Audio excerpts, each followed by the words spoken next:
Yeah, I don't even know where to begin, really. I mean, it's been a particularly rainy winter. Not cold, but it's been a rainy one, so very difficult to, record any videos because the lens always gets wet and you have these drops in front of you, in front of the lens, and it doesn't make for good viewing. But today, it rained last night again. It looks like it's a little cloudy, but I think it's going to hold off, so which is nice. And the rest of the week also looks nice, sunny skies. So yeah, just nice to get out. Listen to me, I'm just rambling on. It's tough sometimes, finding something to talk about, while I'm riding. Because scenic, there isn't really much different, Same kind of route. So I just figured, okay, fine, let me take a ride to Alex from Alex Moto, because he recently moved locations, so I want to go check out his new locations. I figure it may be a good excuse just to get up for a ride. But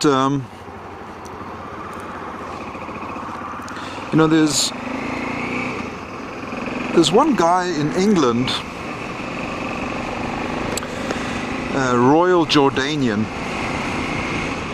and he posts stuff on YouTube all the time.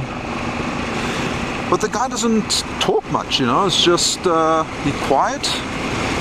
He has the sound of his exhaust, which you hear. But what keeps it entertaining is that he rides through parts of London all the time, and just seeing just that is captivating enough, But even without him saying anything, you can watch him for hours on end. But it becomes difficult when it's roads like these, what is there of any scenic value at this point? And sometimes, you don't want to hear the blah blah blah blah blah, but what else do you do in order to fill that time? Play some music in the background? I don't know, but even that after a while, stupid.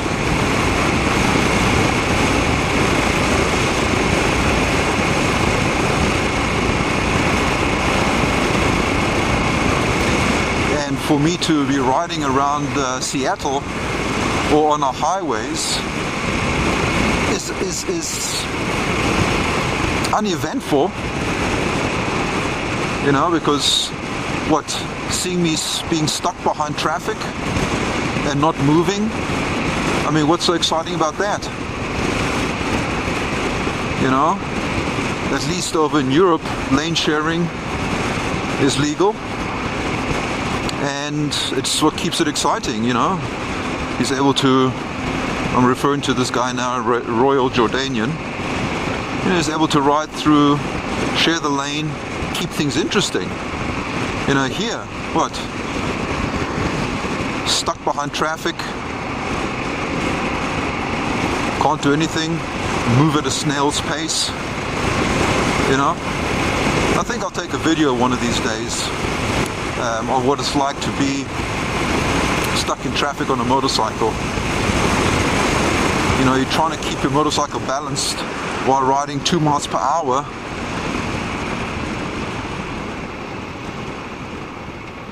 And it isn't fun. So hopefully one of these days the laws will change in the United States and allow lane sharing.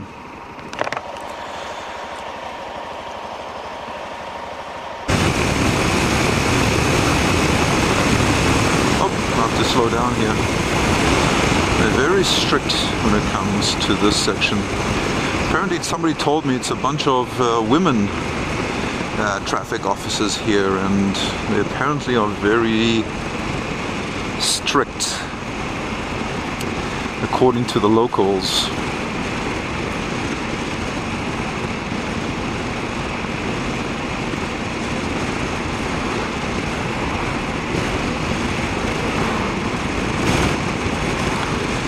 So definitely take down my speed.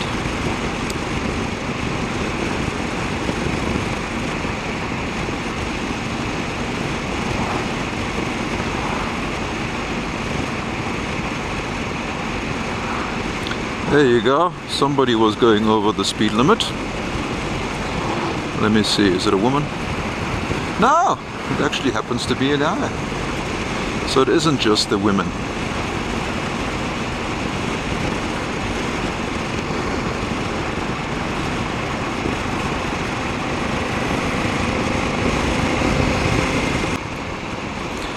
Yeah, so I booked my flight for Europe again to continue with Tour Riders International in August. I'll be over in Europe for 3 months.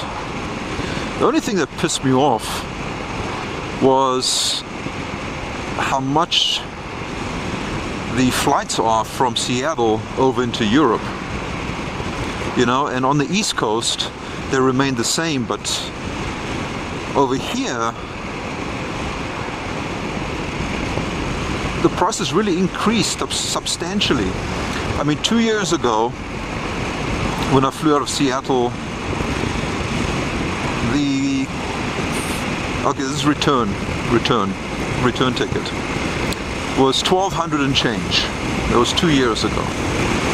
And that pissed me off already because it wasn't that expensive on the East Coast.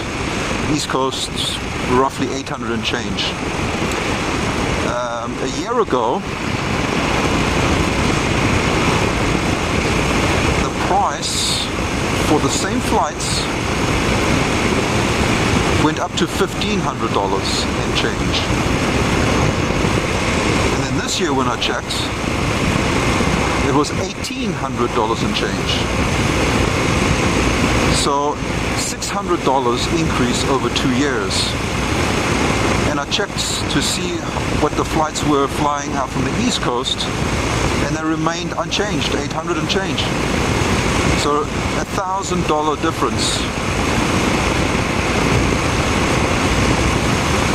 And then I checked to see what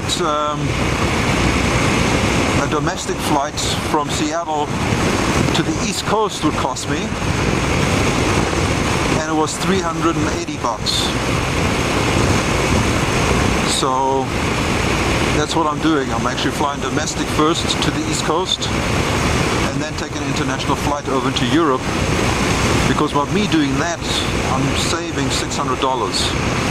The downside is that it isn't a connecting flight, meaning that if flight comes in late or whatever, and I miss it, I'm out of luck. But that's, that's just a gamble. So we'll see how it pans out. And again, also the other downside to that is what would be a 10-hour flight now becomes a 20-something hour flight, with layover and all the rest. But I'm really excited about the trip. Last year I wasn't able to complete my time spent there because of personal obligations. So I'm looking forward to do it this year. So I'm going to be heading through parts of Germany, Austria, Switzerland, Italy, France, Spain, Portugal. So it's going to be lovely. I'm looking forward to it. Really excited about it. I do have to say that riding a motorcycle here in the United States is so uninteresting,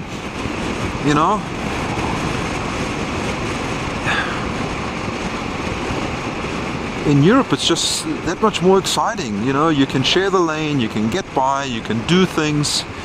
Here it's just like you're caught up behind. You know, when people drive a car, it's almost like they get behind the steering wheel, the majority of them, and kind of fall asleep, you know. And then you have to be behind them and have to deal with all the shenanigans.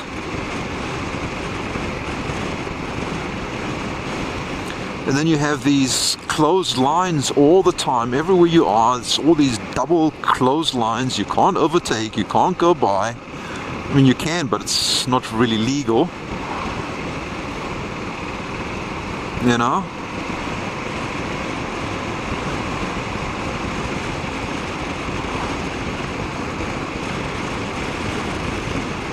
It's so unexciting.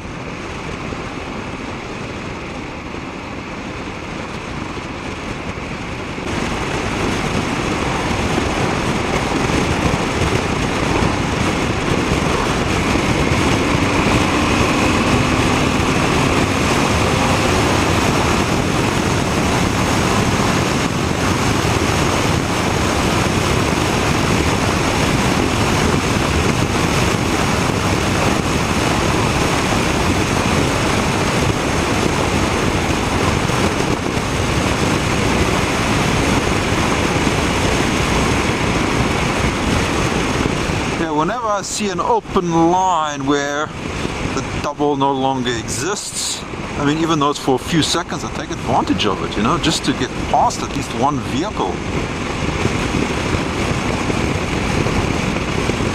And then it just, you know, becomes a double again.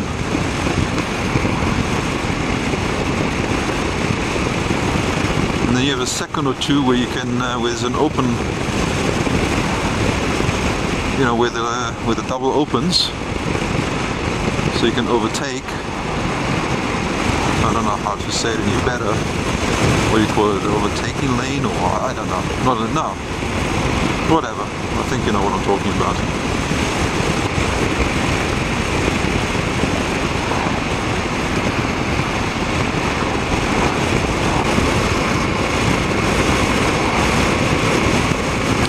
Pass or not to pass? That is the question.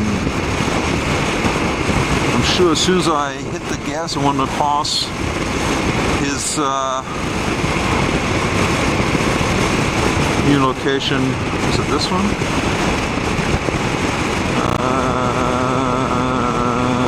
Yes. Alex Moto.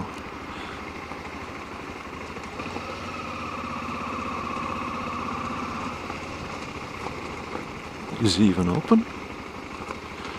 Alex Moto.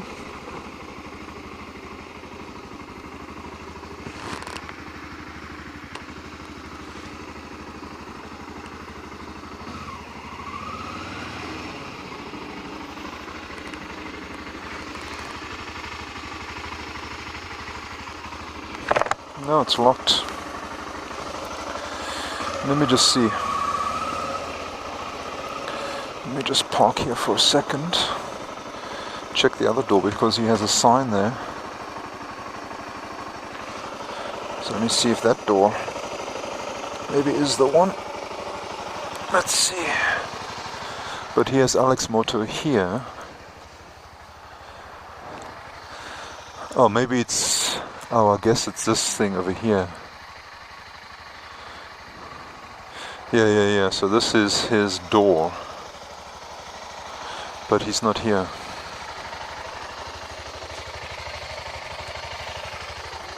Okay.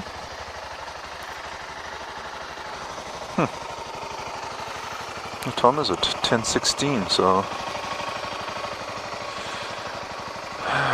Maybe he's out getting parts?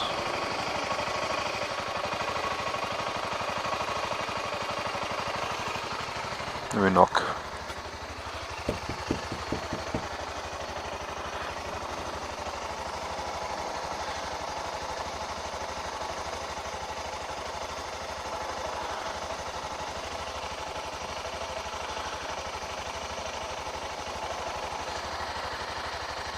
Nah, I can't imagine. I mean, he'd have the door open. I don't think he'd have it locked if he was there. So, okay.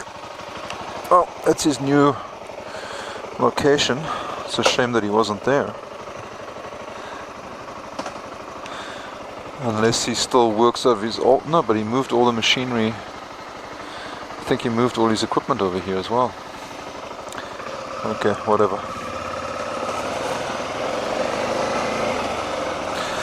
You know. Well, it's just nice for me to get out and take a little ride. Where else can I ride? What else can I do? It's a shame. I would have loved to have seen his new place.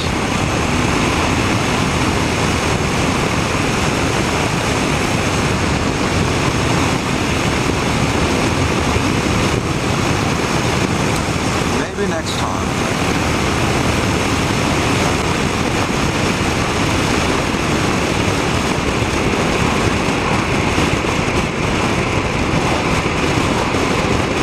Let's see, will I have enough time? Yes.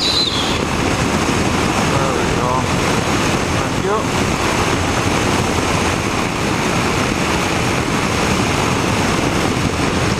How about this one? Nah. Let's see.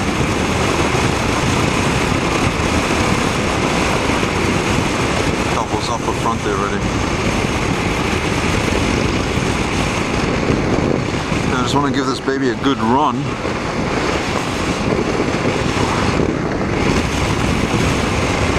Of course, she's been sitting so long.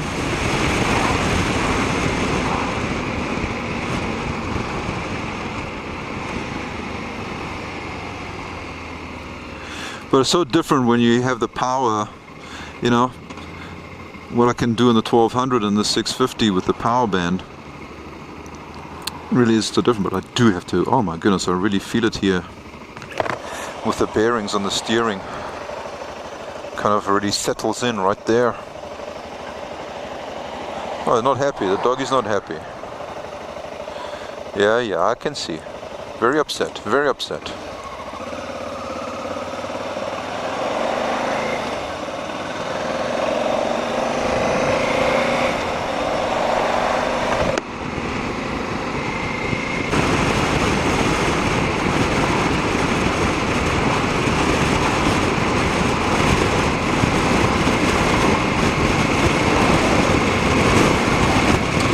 Let's see here, shall we? Yes, why not?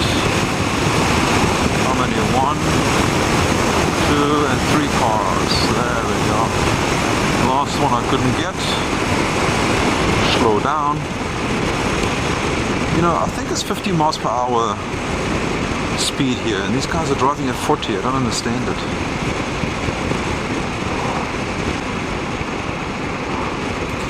You know, I honestly believe that this kind of driving, drivers, the kind of driving they do, in my opinion,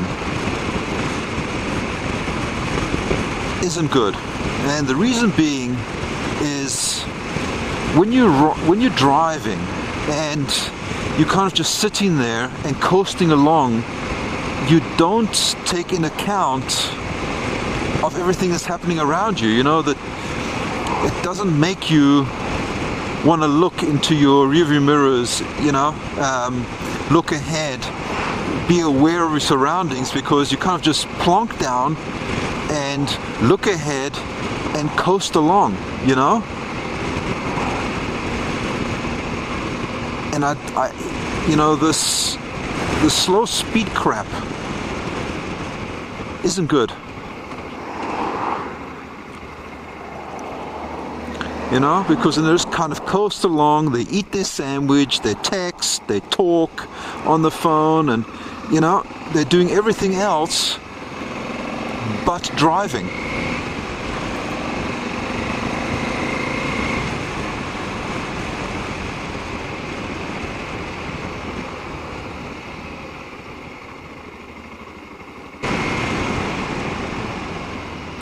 You know, and then you drive a little bit aggressively and everybody thinks, oh, look at this idiot. You know?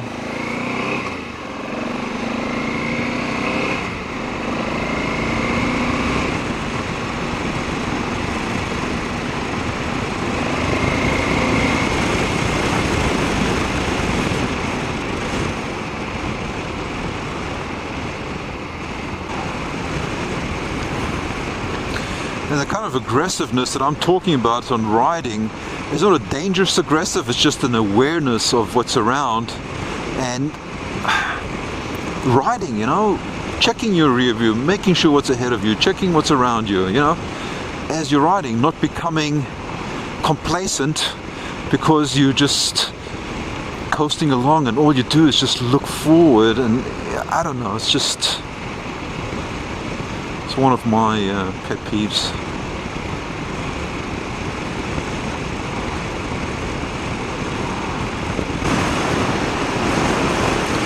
You know, you hear a lot of motorcyclists out there, or you know, people talking about when you ride your motorcycle to ride defensively. How much more defensively do you want to ride when everybody's falling asleep behind the steering wheel? Really? Defensively? You know, I think yes, there is a measure of defensive, but you also have to be on the offensive. You know?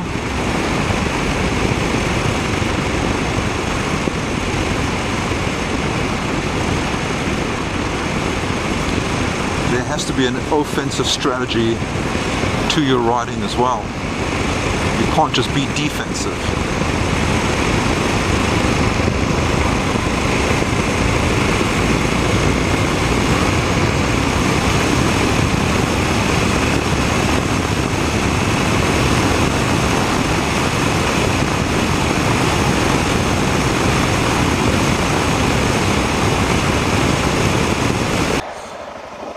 Unless there's somebody that's going to come up behind me to trigger the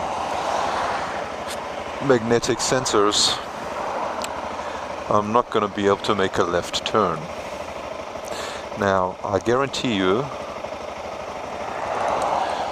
okay, you'll see what's going to happen now. Unless somebody comes up behind me, what's going to happen now is that car in front of me is going to be able to make their left turn.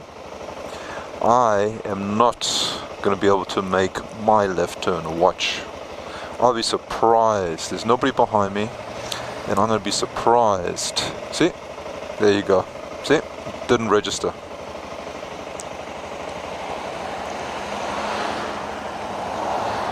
There you go. That's exactly the problem that we face as motorcyclists, because these magnetic sensors pick up on, you know, metal, and there really isn't all that much metal on a motorcycle, so we don't get to cross. So I'm going to go for red. There you go.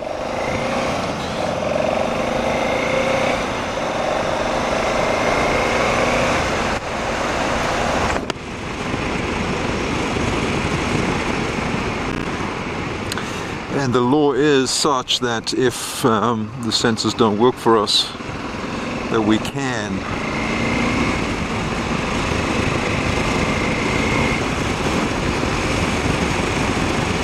make a left turn, provided that we can. I mean, you know, it's not a right of way, but provided it's safe for us to do so, we can.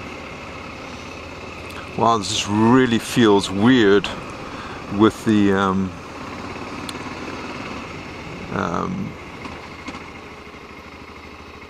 steering column here, because of those magnets, those ball bearings, or those bearings that are in there. You can really feel it. It's not good. Okay, so I'm back again. So thank you for watching, and until my next video, keep your side stand, or as we say in America, your kickstand up and the rubber side down. I'll talk to you soon. Bye now.